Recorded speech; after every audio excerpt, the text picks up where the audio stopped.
সর্বশেষ যে লোকটা জান্নাতে যাবে তাকে আল্লাহ তাআলা জাহান্নামের আগুনে পোড়াতে পোড়াতে ছাই বানিয়ে ফেলবে।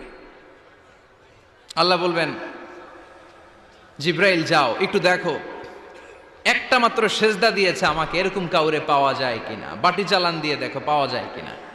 খুঁজে খুঁজে কাউরে পাবে না। আল্লাহ বললেন আবার দেখো, খুঁজে খুঁজে একজনকে পাবে, সামান্য ইমানের ছিটে ফোঁটা তার অন্তরে ছিল। আল্লাহ বলবেন, যেহেতু ছিটে ফোঁটা আছে, অনেক মায়ের খাইছে, ওকে বের করে জাহান্নাম থেকে বের করে একটা নির্ধারিত দূরত্বে রেখে দাও।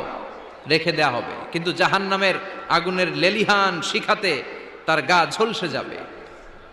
সে আল্লাহর ডেকে বলবে, মাবুদ তোমার কাছে আমি কিছু চাই না, জাহান্নাম থেকে তুমি আমাকে বের করেছো, জীবন নদীর পানি তুমি আমার গায়ের মধ্যে ঢেলে দিয়েছো, আমি আবার সজীবতা ফিরে পেয়েছি। আমি তোমার কাছে জান্নাত চাই না, শুধু নিরাপদ একটা দূরত্বে